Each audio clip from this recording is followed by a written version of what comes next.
distinguished guests, esteemed speakers, partners, participants joining us both physically and virtually, good morning. My name is Dr. Jane Ngede, and I'm honored to be the Master of Ceremony for this prestigious gathering for this first session.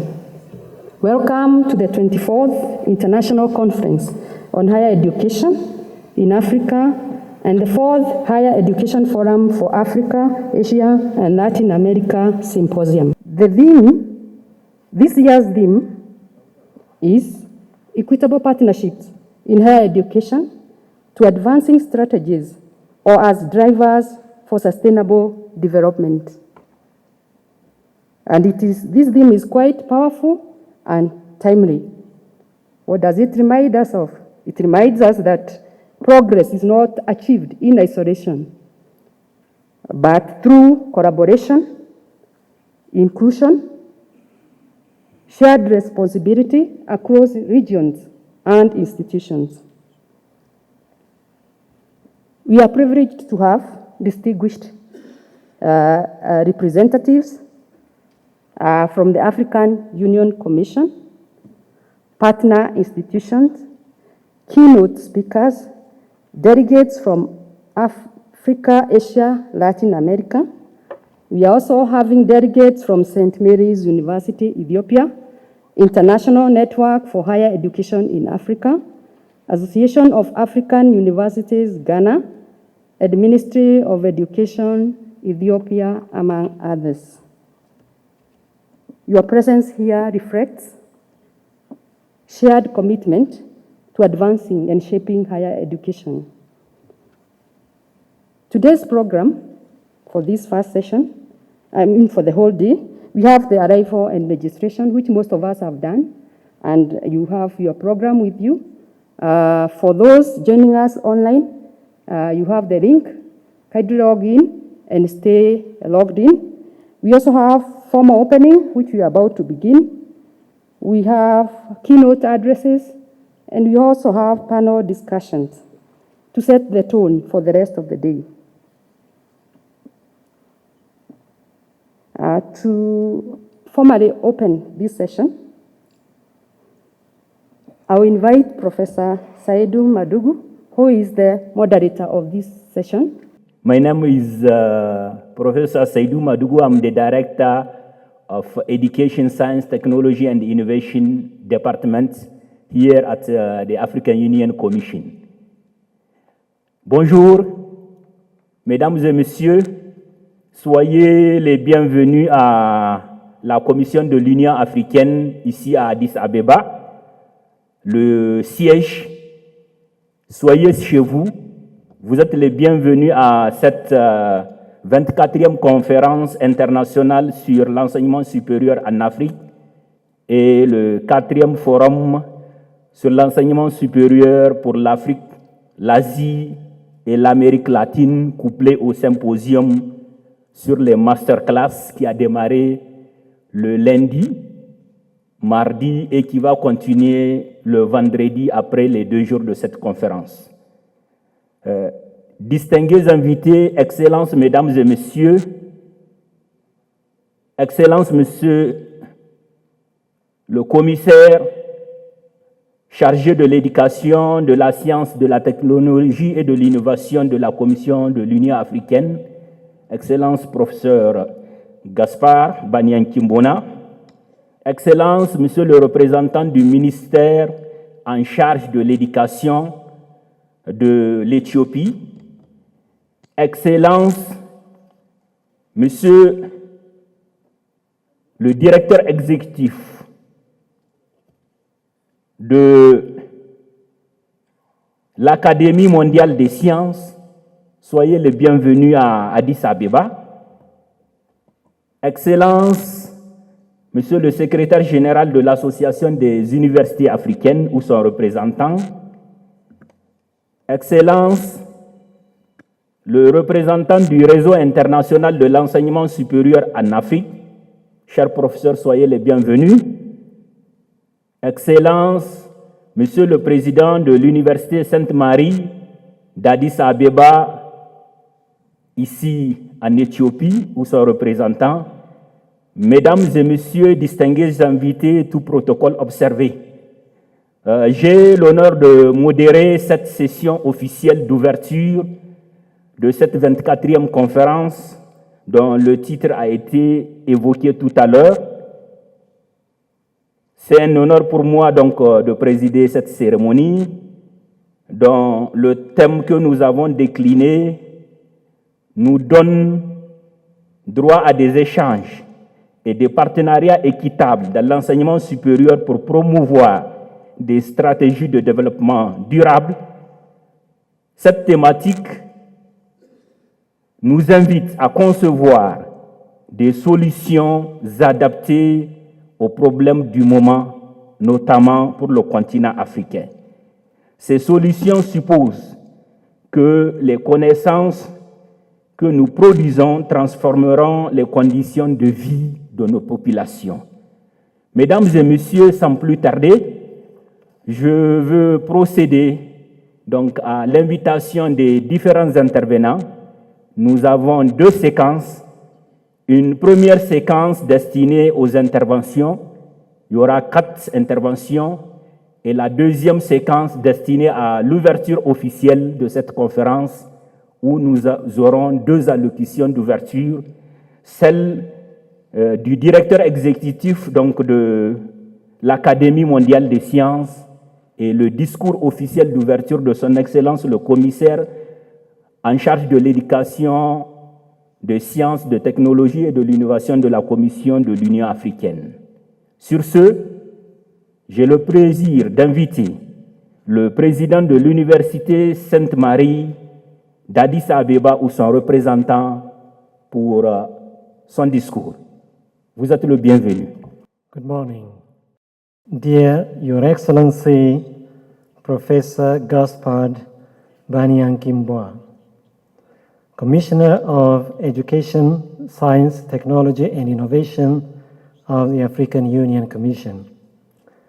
Dear Dr. Iyoba Yeno, Private Higher Education Institution Service Desk Head at the Ministry of Education of the Federal Democratic Republic of Ethiopia. Distinguished guests, ladies and gentlemen, it's my distinct honor to stand before you today, though I do so with a note of regret. Dr. Ondosen Tamrat, St. Mary's University founder and president, very much intended to be here to make welcoming remarks in person as he has been doing it for the last 23 years. But unfortunately, he is unable to attend due to illness. The remarks I am to read here are Dr. Ondosen's words. I feel honored to welcome you all to the 24th International Conference on Higher Education in Africa and the Higher Education Forum for Africa, Asia, and Latin America HEFAALA Symposium. It's also delighting to see speakers, paper presenters, participants who have come from almost all continents, near and far, at this testing moment in which travel industry is challenged by inflict-induced fuel price hike affecting all travelers. You have made it because of no business except education comes in your first itinerary. That is a key attribute the academic community is known for. Ladies and gentlemen, the main challenge that the Global South has been struggling with for decades is the ways and means of sharing knowledge and skills through partnership, which goes beyond signing MOUs. As the major theme of this conference, or these 2 events, it's indeed timely to discuss the issues of equitable partnerships in higher education to advancing strategies for sustainable development. We are gathered here today representing a diverse tapestry of institutions to redefine the architecture of academic collaborations. To date, internationalization in higher education has been viewed as a one-way street of capacity building that often overlooks the expertise and innovation in the global south. Today, you are here to lead the way in defining what equity looks like in practice and laying out the attributes of real partnership that outlast a single grant cycle. Truly, in the present state of difficult circumstances at global level affecting the South, in terms of social, economic, and political problems, the road to future success will not be an easy one. Yet, it will not be insurmountable. With that note, please allow me to express my deepest thanks to Honorable Commissioner, Professor Banyan Kimbona. Excuse me if I mispronounce your name. Yes, for gracing this event by his presence and for the continuous support the African Union Commission has rendered by partnering with St. Mary's University and in here KwaZulu-Natal University. With equal measure, my thanks go to the Minister of Education for its unreserved support for these events. Thanks are also due to the Association of African Universities, which has been our partner for many years. The International Network for Higher Education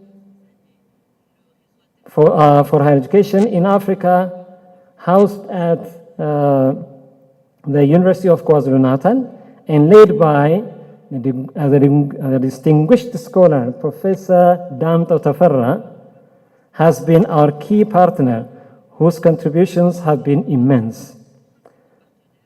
Not the least, I would like to express my thanks to keynote speakers, paper presenters, moderators, and you participants for committing your time to make the events lively today and tomorrow. I wish you a successful deliberation, and I thank you. Thank you so much, the representative of the University Sainte Marie here in Addis Ababa. Thank you for your statements. Now I have the honor to invite Professor Damtu Tafera, representative of the International Network for Higher Education in Africa, who is in University of KwaZulu-Natal, South Africa. Distinguished Professor, you have the floor. Thank you very much, Mr. Moderator. His Excellency Professor Gaspard Banyan Kimbona, the Commissioner of Education, Science, Technology and Innovation, African Union Commission, His Excellency Dr. Iyoba Yeno, representative of the Ministry of Education, Ethiopia, distinguished ladies and gentlemen, greetings to all here physically and those who are also with us virtually. As one of the three organizers of this event, it is my great pleasure and honor to welcome you to the 24th International Conference and the 4th Higher Education Forum for Africa, Asia, Latin America, called HEFAALA Symposium. This event is organized in collaboration with St. Mary's University, the International Network, the University of KwaZulu-Natal, my own institution, and the African Union Commission. INHIA has collaborated with the two institutions for over a decade and serving as one of the architects of the CISA 2625, which it was later invited by the Commission to coordinate the African Higher Education Cluster. We come together at a critical and unprecedented inflection point in the global geopolitical scene with massive implications for knowledge production, innovation, and of course, the realm of research collaboration and partnerships. HEFAALA was launched a decade ago in 2016 at my university out of a sheer recognition that institutions in Africa, Asia, and Latin America what we generally term as the Global South, share common histories, challenges, and aspirations. It emerged as a platform to foster dialogue, mutual learning, and strategic partnership among universities, research and policy communities of the Global South.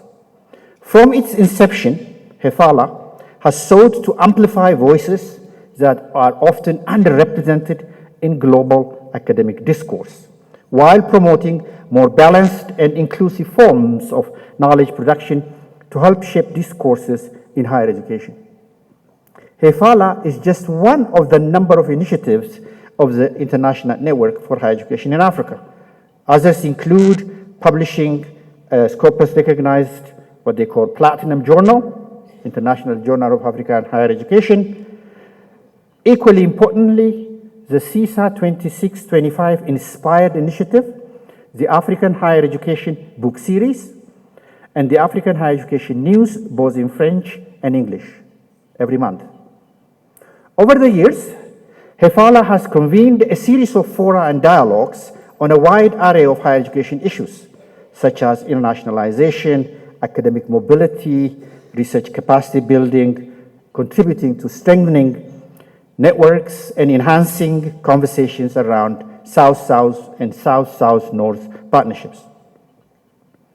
Today's conference centered on equitable research collaboration, which speaks directly to one of the most profound and sustained challenges confronting the higher education landscape of the Global South.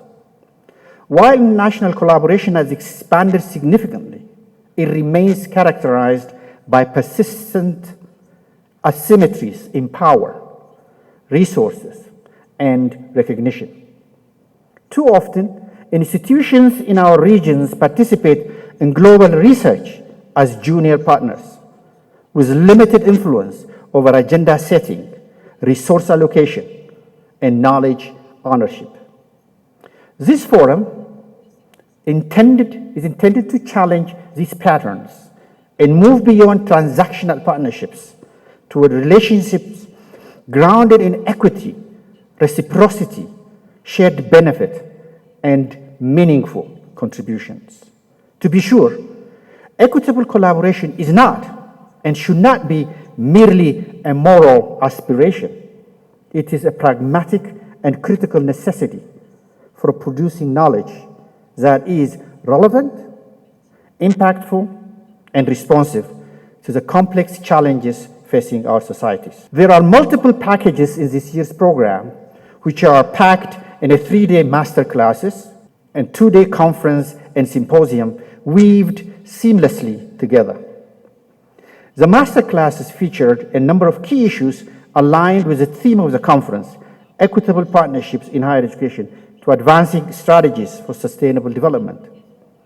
In the master classes, we are covering 3 major topics that include developing a winner grant proposal, standing out from the crowd, overcoming the writer's block in academic writing and publishing, and on Friday, enhancing academic and research standing through partnerships and internationalization. The symposium and the conference feature more than 30 commissioned and conference papers and 3 keynotes. The papers cover African countries, including Ethiopia, Kenya, Mozambique, Senegal, South Africa, Tanzania, and Uganda. Asian countries, China, India, Japan, Malaysia, South Korea, Turkey, and Vietnam. Latin America, Brazil, and Mexico. European countries, Germany, Finland, Sweden, and Norway, which are some of the key players in higher education partnerships in the Global South. These extensive works are anticipated to be published into multiple forms: a major volume on research collaboration and partnerships, a conference proceeding, and several think pieces.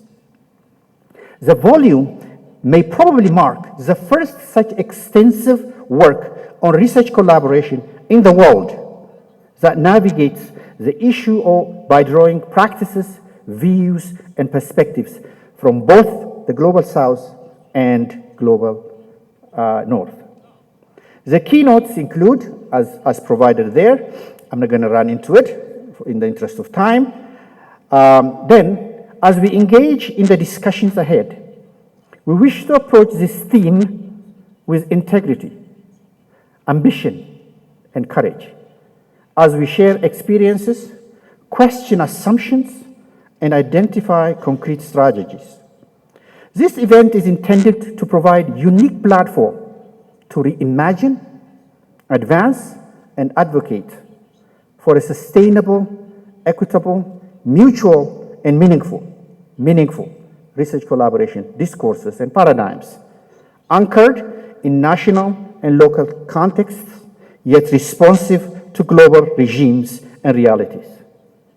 In conclusion, I wish to extend my sincere acknowledgement and gratitude to my institution, the University of KwaZulu-Natal, the British Academy for supporting the initiative, and the partner institutions, as stated earlier, the African Union Commission, St. Mary's University, and individuals here and their institutions.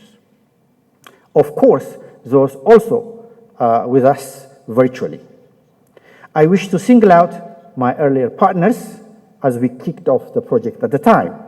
Professor Ababa Yurga, co-principal investigator, and Dr. Ayanacho Welder-Georgis, both from Addis Ababa University, Associate Professor Jude Sempewa, and the director of their Center in Higher Education there at Makerere University, and Lee Mi Tain, Associate Professor and Director at the University of Malaysia, and Ana Maria Carneiro, also a PhD from Sao Paulo, Brazil. Finally, the current global political security and travel realities have been such that they have really stymied our efforts to bring more delegates. I was sharing earlier with His Excellency the Commissioner that some of the people who wanted to be here could not be, because some of the airlines actually returned their money because they wouldn't fly there. But we hope a better day and season may dawn again, and hopefully soon. Thank you so much. Thank you so much, Professor Damtu Tafera. Thank you for your statements. Thank you for what you are offered in this network.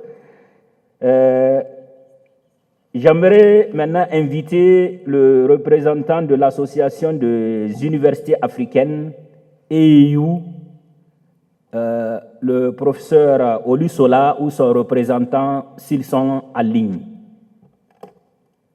Prof, are you online? Are you online?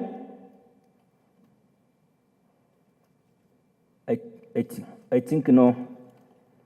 You is not online. You want to move now to the State Minister of Higher Education, Ministry of Education of Ethiopia. Excellency, you have the floor. Good morning, and welcome to this beautiful city, capital of Addis, as well Africa. His Excellency, Professor Gaspar, Commissioner, Education, Science, Technology and Innovation, African Union Commission, distinguished guests, ladies and gentlemen. It gives me great pleasure to be here with you today to make this opening remark at the 24th International Conference on Higher Education in Africa and the 4th Higher Education Forum for Africa, Asia, and Latin America, SYMPOSIUM. It is also a timely issue to have equitable partnership in higher education to advancing strategies for sustainable development as the theme of the conference, considering that countries would develop if the partnership is mutually beneficial and sustainable. In this interdependent and interconnected world, no country stands alone. Thus, the first quarter of the 21st century has taught us a great deal of how a shock in one corner of the world could trigger turmoil in the entire planet. We can take COVID-19 in recent years and the closure of the Strait of Hormuz today are cases in point. In both cases, travel got affected, price of basic commodities skyrocketed everywhere. The implications for higher education are clear. A conference like today's hosts guests traveling from continents in the West and East, South and North. The fear of travel, coupled with the cost of the airfare, scares invited scholars for a good reason. What we are witnessing here is academics who are committed to advancing scholarship, come what may, despite the stakeholders, the shockwaves reverberating across the world. I would like to express my appreciation for you all. It is worth noting that the two distinct events are to focus on higher education-related matters affecting three continents of the South, which constitutes 85% of the world's population, and taking place at the center of the three continents and the capital of Africa, Addis Ababa. Even though I can see from the program that the diversity of the speakers and paper presenters represent the continents of the North and the South, as education is a universal asset, which is why, regardless of your geographic location, you have come together to sort out workable strategies for equitable partnership in higher education. Ladies and gentlemen, my country strongly supports equitable partnership as your team has it, and is working on a number of projects. Chief among them could be the Trilateral Renewable Energy Center, comprising Ethiopia, China, Sri Lanka, which have established joint research and extension center and on renewable energy techniques in partnership with China Agricultural University, Sri Lanka, and UNDP. Another is a long-standing partnership with the University of South Africa, UNESA, to produce PhD graduates in Ethiopia. Still, another is the bilateral agreement with South Sudan, an instance of equitable partnership towards pairing institutions of higher learning in the two sisterly countries by staff exchange programs. Several South cooperation agreements have resulted in fruitful outcomes. For instance, the scholarship schemes entered into partnership with the Indian Technical and Economic Cooperation have produced PhD graduates through the years. The space and technology cooperation with China has come out with the launch of Ethiopian first remote sensing satellite, which involved high-level training for Ethiopian scientists in satellite data analysis. With such outcomes, sustainability is assured with the cascading effect of benefiting scholars in knowledge sharing across universities. To that effect, my ministry is strongly supporting institutions of higher learning to augment their research outputs toward addressing outstanding issues of science and technology. Accordingly, platforms for knowledge sharing are networked, and the research output of Ethiopian universities is growing steadily after my government put place directives that would incentivize researchers. Finally, hoping that the two events will have successful sessions, I would like to thank St. Mary University, and its partners, the African Union Commission, the African Association of Universities, the University of KwaZulu, NATA, International Network of Higher Education in Africa, and Higher Education for Africa, Asia, and Latin America. I wish you successful deliberation. I thank you very much. Thank you so much. Nous sommes à la fin de cette première session donc, de la cérémonie d'ouverture avec ces trois interventions. La première donc, du représentant de Sainte-Marie Université d'Addis Abeba, la deuxième du réseau international de l'enseignement supérieur en Afrique et la troisième du ministère en charge de l'enseignement supérieur au ministère de l'Éducation nationale de la République démocratique d'Éthiopie. Merci aux différents intervenants. Un banc d'applaudissements pour eux, pour ce qu'ils ont partagé avec nous. Merci beaucoup. Maintenant, nous allons à la deuxième session de cette ouverture, à savoir les discours officiels d'ouverture. Nous allons d'abord commencer par le discours de son Excellence le professeur Marcelo, qui est le directeur exécutif de l'Académie mondiale des sciences, basé en Italie. Cher professeur, merci d'avoir fait le déplacement d'Addis Abeba.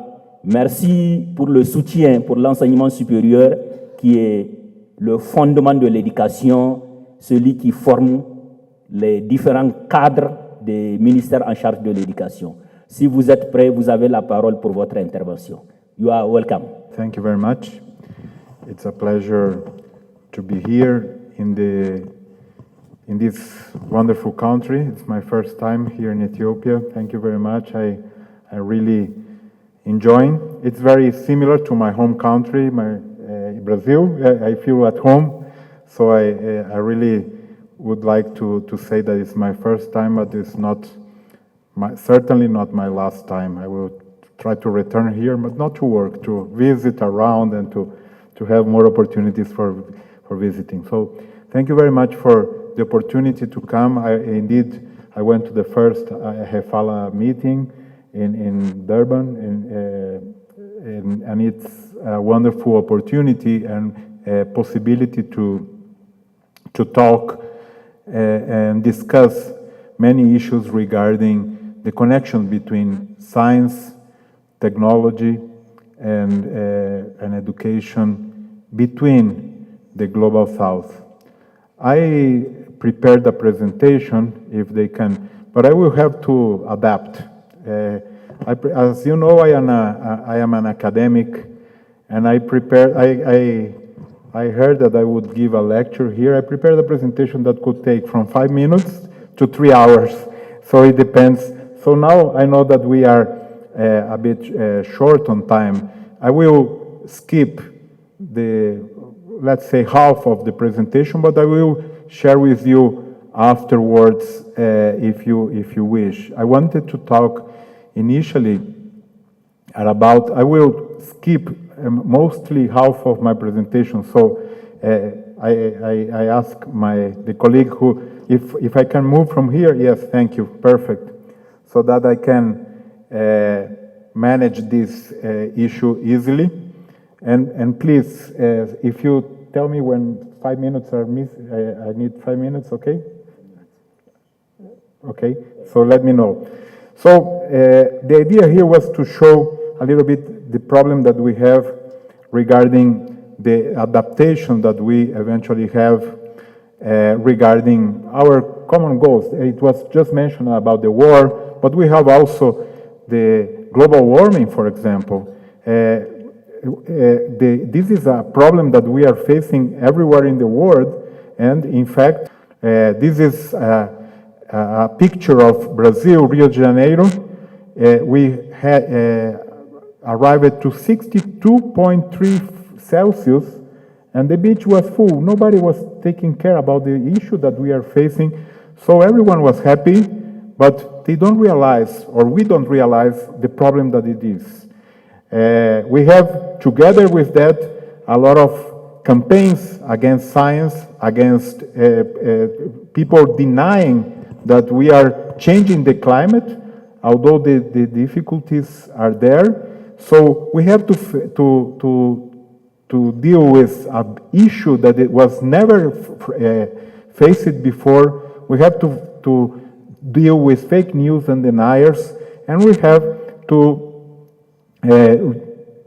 change the way that the universities are seen in society.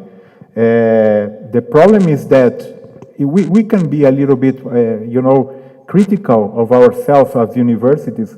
Had we been enough connecting with society on discussing these issues, how many universities present here have a top-down program regarding that any student of the university would know and discuss about the global warming, for example?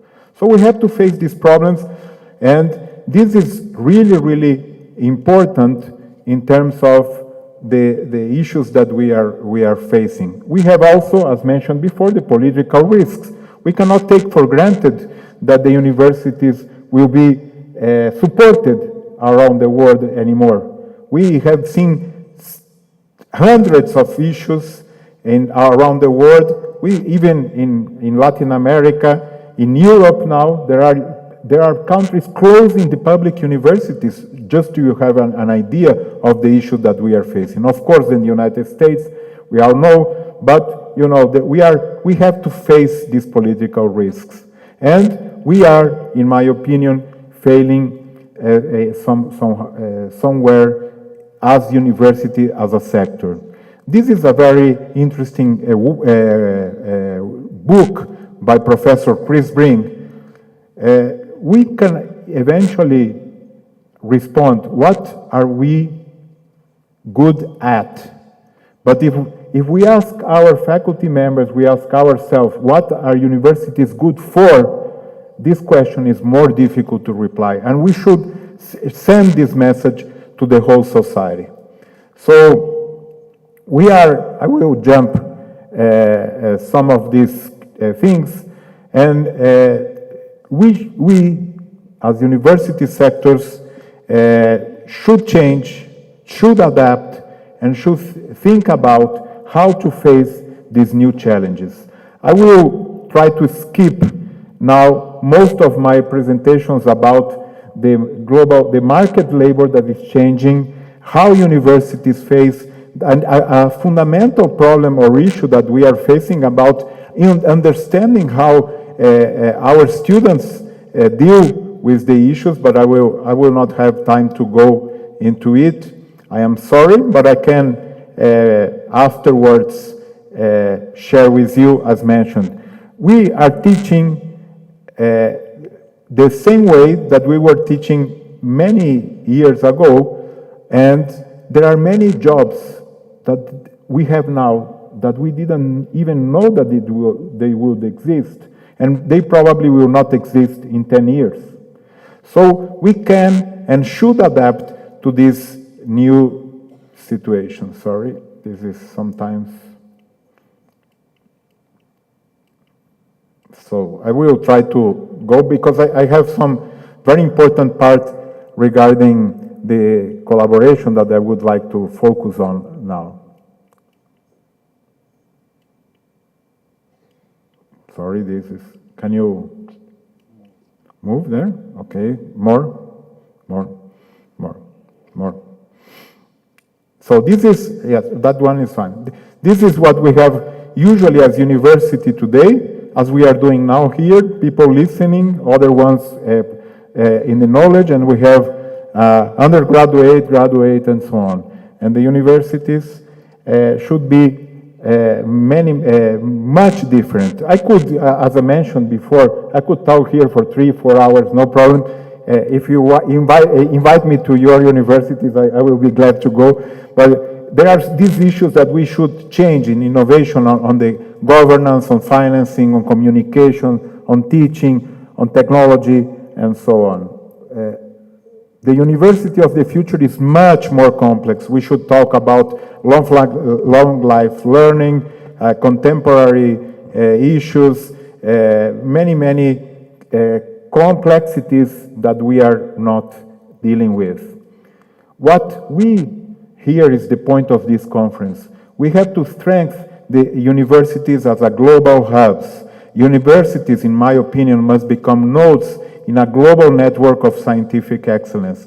We should have sustainable partnerships, digital connectivity, the network effect that we are not using. We were talking in the bus here, we don't have almost any connection between Latin America and Africa in higher education, and we should change that, to mention an example. And we are facing a demographic change. So this is Europe, as you know, the demographic pyramid is inverted. They are closing universities there because there is not enough, there are not enough students. This is Brazil, about in the 80s. It was very similar to some countries in Africa, and now it inverted this pyramid, and we are also facing a demographic change. And I chose here two countries in Ethiopia here and Angola that are still facing a huge growth in the years, and we have to face that. I got these numbers from some publication, if you can correct me if I am not correct, but we by 2030, 42% of the youth globally will live in Africa. And currently, more than 70% of youth in Africa lives with less than $2 per day. So this is the reality that we are facing. And what I am trying to show that we have a world in transformation. The traditional North-South dynamic on higher education are undergoing profound transformation. I will show you some data that are not very well known, but I will try to convince you on that.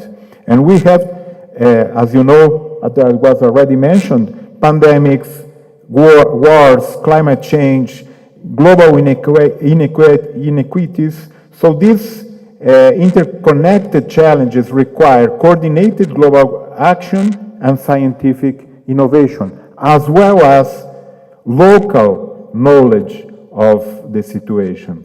Artificial intelligence, quantum computing, health innovations are shaping the future, and these transformation innovations offer powerful tools to address humanity's greatest challenges. We know that without science, we have no future. We know that. And the talent is the true currency of science. The talent is the combustible that fuels scientific progress. Scientific breakthroughs emerge from brilliant minds globally. The global talent pool is mobile but unevenly distributed. The brain drain represents a massive loss of human capital for developing nations, and the diversity of backgrounds enhances scientific creativity and problem solving. We need diversity, we need the connections, we need the network, but at the same time, we don't need to be stolen by other countries. I was born in Argentina, and I lived my whole life in Brazil, so I like very much football, and I have the example of why don't we can have similar examples that we have from soccer or football, as you call it. What happens with the soccer or the football when we have so many wonderful talents from Latin America, from Africa in the European market? Because there are availability of opportunity. There are makeshift fields all over the countries, and of course, we have a network of observers looking for the best talents around. Every young person with curious mind deserves a real chance to become, in my opinion, a researcher. And if we have this analogy even longer, it's similar also to the problem of gender challenges in science, that we also face. The issue of women, for women, the path to scientific career is especially challenging. You can see here in this room how many men and women we have, and the difference this represents even today in our academy. So this is even more challenging. We already did that, the next one. So the idea here is to build equitable international partnerships, to end the scientific colonialism, to share leadership, genuinely co-leadership and decision-making in projects, to make a capacity building with local priorities. Funding should support research grants for developing the research goals of developing nations, and of course, a fair recognition. This is a challenge. And I published last year a paper in Nature that I quote, providing opportunities for scientists in the global south is not an act of charity, but it's a strategic, forward-looking response to a more complex and demanding future. This is the message I'm trying to give in Europe, to show them that if they don't do that, they will not survive as a scientific nations. This is clear. They don't have talent enough to survive the future. So what I claim is that it's not a charity, but a strategic necessity. Of course, taking into account a very clear reciprocal relationship. The expanding geography, the world is changing, and we have, despite difficulties, the knowledge production is changing. Let me give you a number which is amazing. In 2024, 60% of scientific articles included authors from low and middle income countries. This number, this figure, was only 13% 3 decades ago. So we are changing the geography of science already. You can see here a plot. I will not go into the details, but there is a clear shift. The red lines are the low and middle income country, and the blue lines are the high income country. We, as Global South, already surpassed the number of papers in terms of publications. So you can see here, I wouldn't go into the details, I have all the data here. So please, the next one. Anyone can say, okay, what about China? We are counting China. Even if we take out China, this plot for me is absolutely amazing. I plotted here 27 EU nations, Europe nations plus UK, and in the other plot, in the red line, is the 28 best scientific nations in the global south, excluding China. Excluding China. And this is the plot that I got. So we are changing. And what happened is that we improved our capacity building. You can see in this plot the quantity of PhDs that were formed in China, in India, in Brazil, in South Africa, in many other nations, in Nigeria, in many places around the world, that really changed the capacity of the countries in terms of science. The quality is also improving. You can say, okay, they publish paper, but not so good quality. It's not true. The quality also is improving more and more in terms of the publications. What happens is that we have changed the capacity building. We have many infrastructural innovations. We have some examples. You can go up, the next. So these are examples. In Brazil, there is now the synchrotron light source in my city, Campinas, in Brazil, is the best in the world nowadays. People are going from all over the world to work there because it was invested in infrastructure. It was a $1 billion investment, and it's working. Telescopes in Chile, biotechnology in South Africa, the Sesame synchrotron light source in Jordan. There are many examples that we are doing. I will talk just a few minutes about the organization I am leading today. Plus, the idea was given by Abdus Salam, a Nobel Prize winner 40 years ago, a Pakistani Nobel Prize winner, who was probably very, very convincing because he didn't speak Italian. He was there in Italy, and he convinced the Italian government to create first the ICTP, the International Center for Theoretical Physics in Trieste, and 20 years later he convinced the Italian government to create TWAS, at the time called the Third World Academy of Science.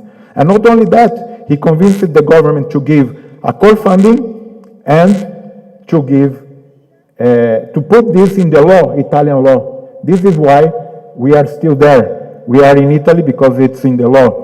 We have been catalyzing the global scientific equity around the world by building research capacity, supporting early career researchers, promoting research links, workshops, and so on, recognizing scientific excellence. I will not go into the detail. You can go and check. I would just want the previous one, please.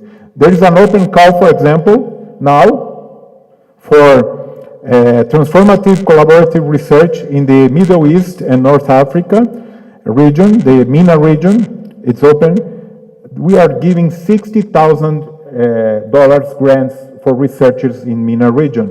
We just closed now our similar research for Sub-Saharan Africa.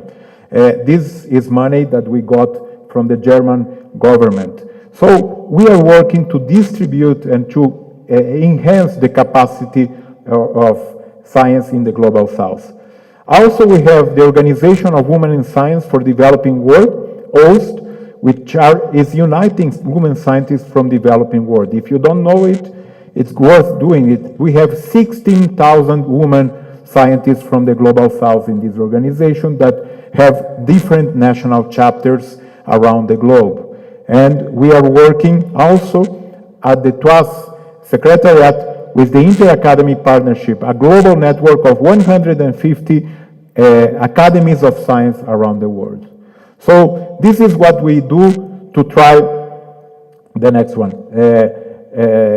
For example, with the Swedish, for many, many years, we had millions and millions of dollars that they were invested in this capacity building, especially in Africa.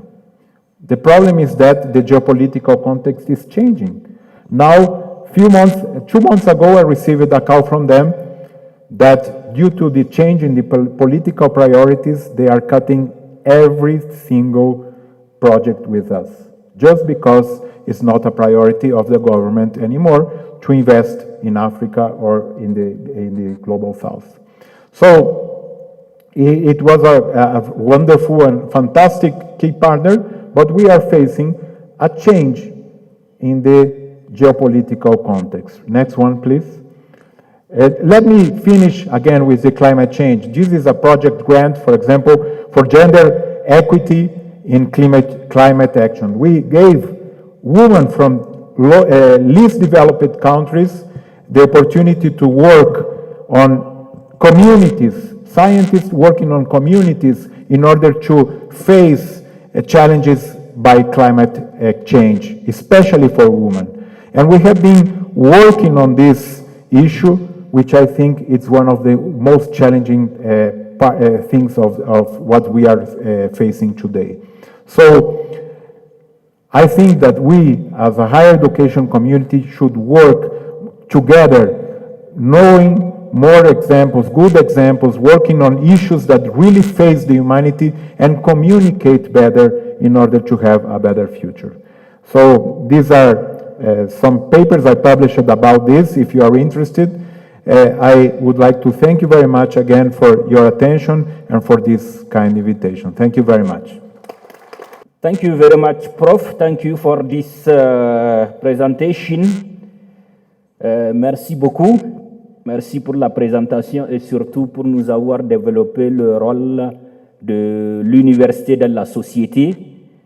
Nos universités en tant qu'acteurs mondiaux de collaboration, mais aussi de perspectives de développement de nos pays. Nos universités sont des moteurs pour le développement socio-économique, pour la recherche, l'innovation, mais aussi la créativité. Merci beaucoup.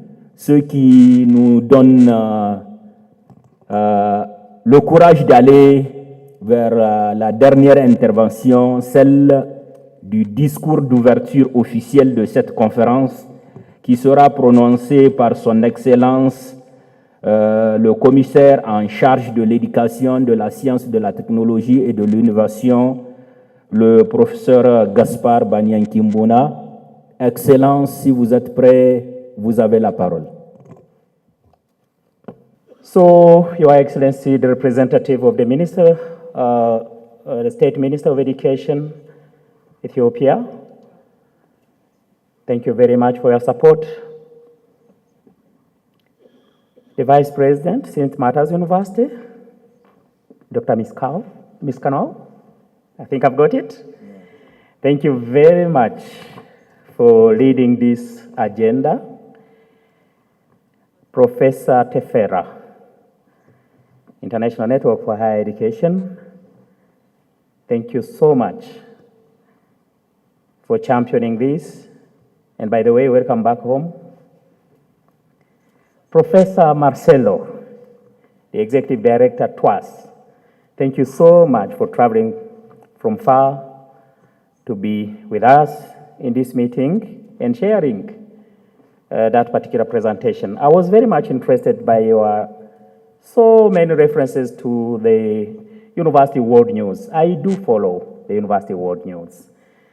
And I think they are trying to update in their own way the academic community to alert them that they can no longer operate in isolation. So, distinguished participant,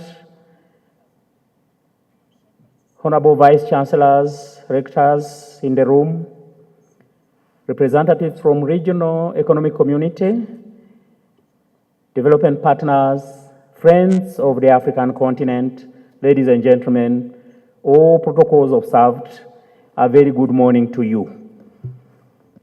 It is indeed an honor and a privilege to stand before you today at the African Union Commission headquarters to formally open the 24th International Conference on Higher Education in Africa and the 4th Higher Education Forum for Africa, Asia, Latin America Symposium. Allow me to extend a warm welcome to all our delegates, in particular our colleagues from outside the African continent and our African colleagues from outside Addis Ababa. Your presence embodies the very spirit of equitable partnership that defines the gathering, and we are deeply grateful for your solidarity and the intellectual contribution to our shared academic journey. I want to warmly congratulate our co-conveners of this conference, St. Martha's University and the International Network for Higher Education, based at at University of KwaZulu-Natal, and my dedicated team from the Education, Science, Technology, and Innovation Department. To all the facilitators, presenters, and moderators, and partners who contributed to this event, thank you very much for your commitment to advancing African higher education. Ladies and gentlemen, we are convening at a pivotal moment on our continental trajectory. For those who are not aware, we have just closed the implementation cycle of continental strategy just last year, and we stepped into what we call the African Union Decade of Education and Skills Development with a new package of strategies. We have at least 5 of them. The most popular ones are the CESA, what we call CESA, Continental Education Strategy for Africa, STISA, Science, Technology, and Innovation Strategy for Africa. We have CTVET, continental TVET strategy, we have digital education, and we have artificial intelligence, continental artificial intelligence strategy. This moment is defined by both challenges and opportunities. I think Professor Marcelo referred to it. We face immense geopolitical and economic pressures, including repercussions that are felt globally. But we stand at dawn of a new era for higher education in Africa. Central to this era is our youth. When Professor Marcelo was talking about some of our youth living with less than $2, I was just laughing. Maybe we don't need those dollars. What we do not add is some of them, they grow what they need in their own field. Anyway, the challenge is there with us, but we also need to learn from history. Because any single continent that we have today, called developed, it is started by being so populated. It can hold for Europe, it can hold for China, India, and others. Will the story change with Africa? Probably yes, probably no. Because in the next 24 years, that will be 2050, we are supposed to be, as African, 2.5 billion. And at that time, 70% will be very young, ready to enter the job market. That is what we call youth bulge theory. A demographic structure that can either propel unprecedented growth or exacerbate instability. This demography dividend will only materialize if it matches with the right investment in education, skills, and opportunity. Otherwise, we risk a demographic burden, and higher education is the cornerstone of realizing Africa's full potential. So, ladies and gentlemen, I believe you are all players in higher education. The mandate before us is very clear. We must transform higher education from a pipeline of degrees. Of course, we need degrees. I have some of them. But we need to transform higher education into an engine of structural transformation, innovation, and inclusive development. Access to higher education remains a critical challenge.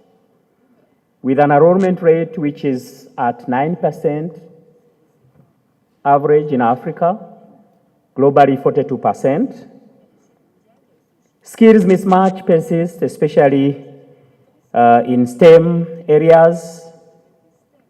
We have to confess that the systems we have are not yet delivering the outcome we need the way we need it. This is why our partnerships need to be reimagined. They must be anchored. If they are to operate in Africa, they need to be anchored in African agency, but also in shared value creation. Equitable collaboration is the critical bridge between our continental framework and our harmonization initiative, the African Continental Qualification Framework, and the sustainable development goals that we all want to see attained.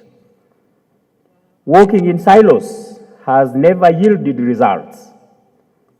South-South, South-North, and triangular cooperation must move beyond transactional arrangement towards strategic, co-designed ecosystem that prioritize capacity co-development, joint research, technology transfer, and fair intellectual property frameworks. Allow me to commend the remarkable maturing of international academic diplomacy, which is exemplified by this Higher Education Forum for Africa, Asia, and Latin America conference, but also with the other initiatives like the Inter-Regional Dialogue of Education and Development that is at its third session, which is championed by an organization called Obriel Global, the Association of African Universities, DAAD, that you might know, and the African Union Commission.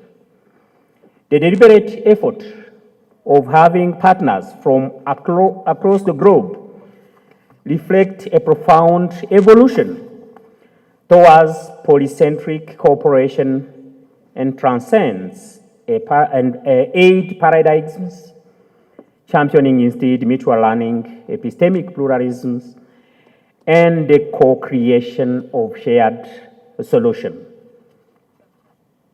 Distinguished colleagues, ladies and gentlemen, we often talk about knowledge-based economy in Africa.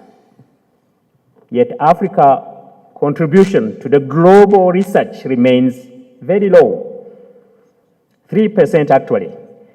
And I saw Professor Marcelo having it in global region to raise it up to 13% or something like that, or maybe 60%. But the reality is it can't just come from nowhere. The investment we put in R&D is very low, around 0.5%. What can you get as scientific production out of that particular investment? It's hard.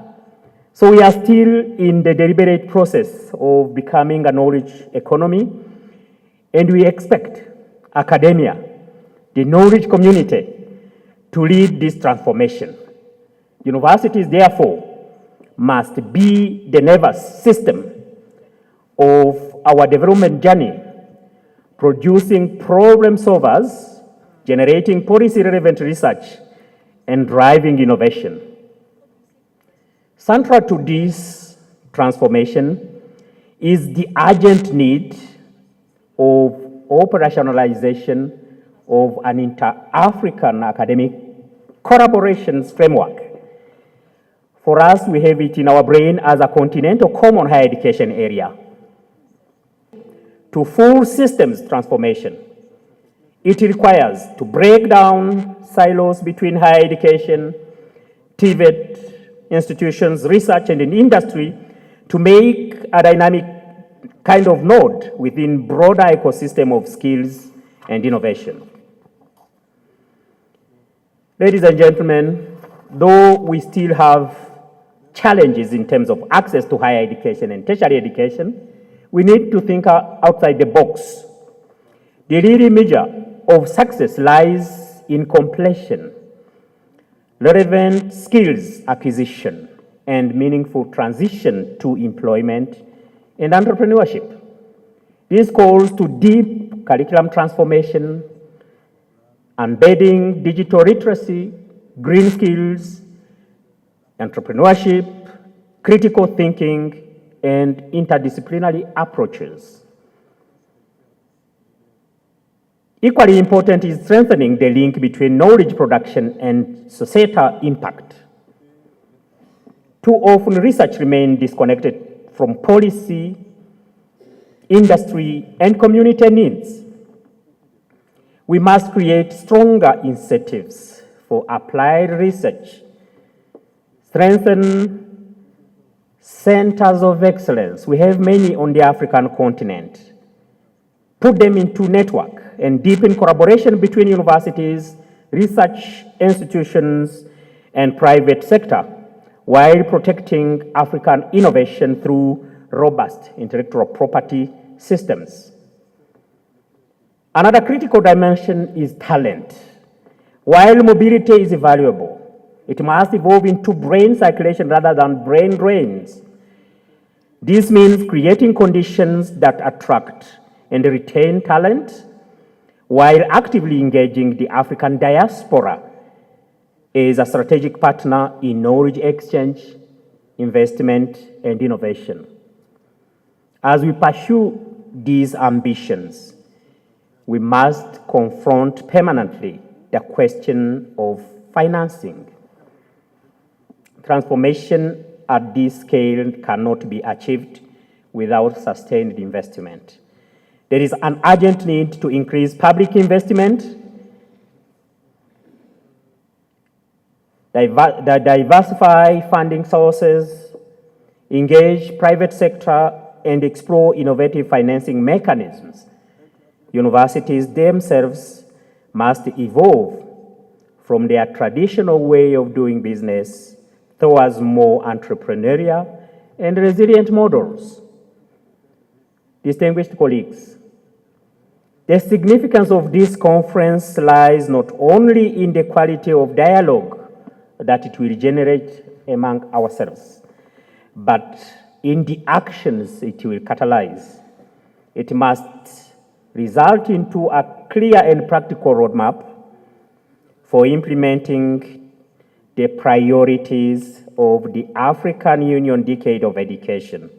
It must strengthen networks of collaborations across regions and continents, and critically, it must establish a framework for monitoring progress, ensuring that ideas translate into tangible outcomes.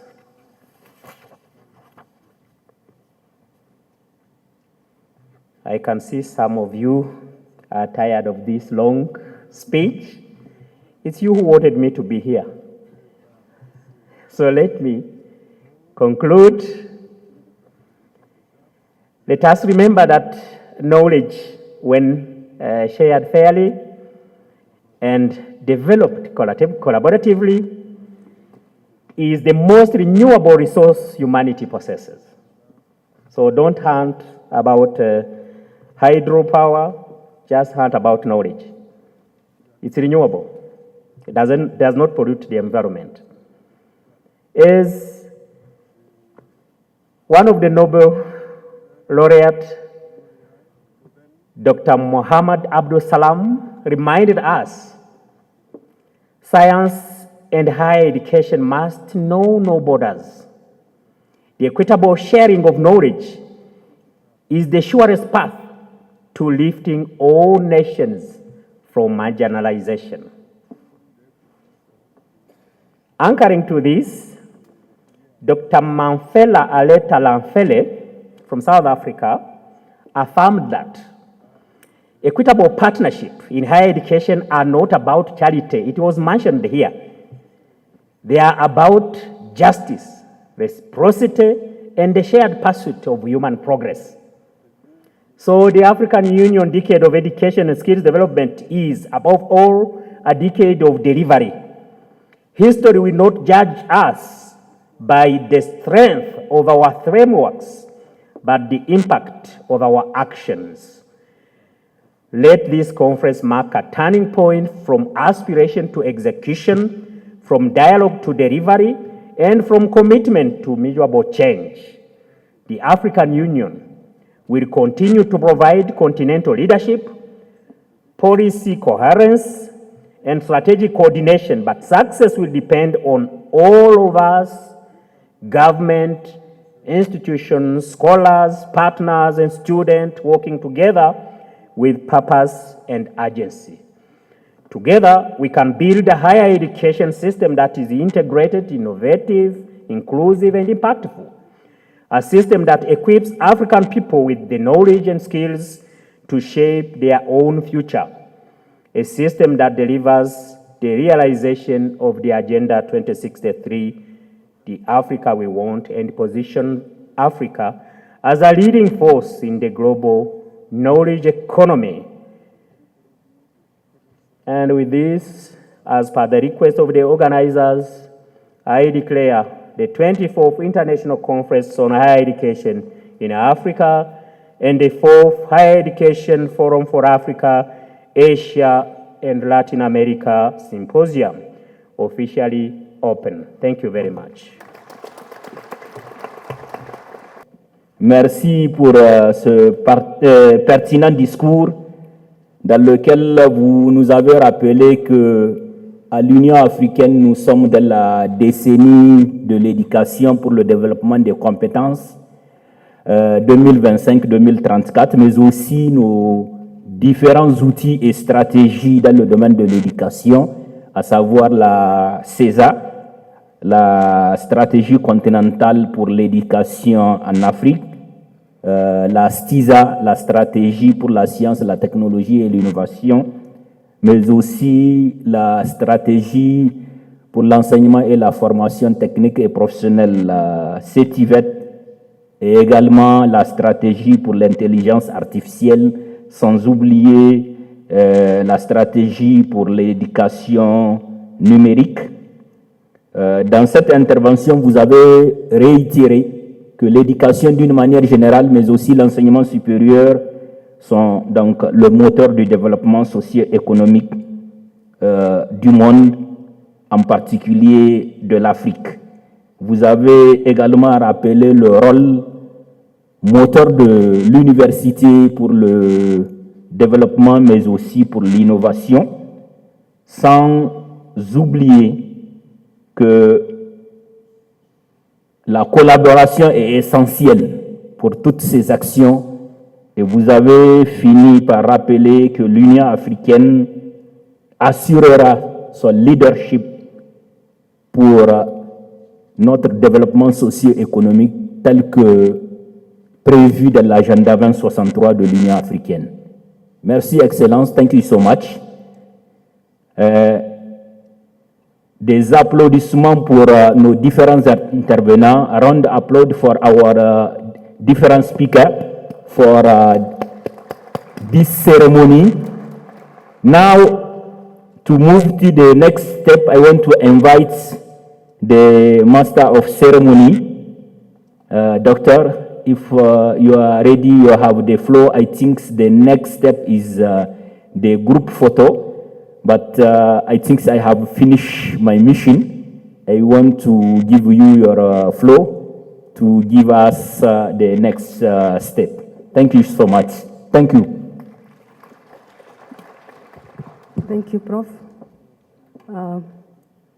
Our distinguished guests and key speakers, we have come to the end of the session for this morning. I do not want to go back to the summary. Professor has summarized exactly the take-home message for today, for this morning. And the message is clear, that collaboration is important, partnership is important, and that is why we are here, to come up with strategies for driving partnership and collaboration. So I would like to inform you that immediately after this, we will head straight at the back. There is where our banner is, for a group photo, and thereafter we'll have a tea break, a cup of tea or coffee on my right, or there are doors leading to that area, and you'll also be guided. Thank you very much for your cooperation during this first session. Thank you also for obeying and moving to the front as requested, and thank you our participants and our keynote speakers for this fruitful discussion this morning. I have been your Master of Ceremony for this morning. My name is Dr. Jane Nieve. Thank you.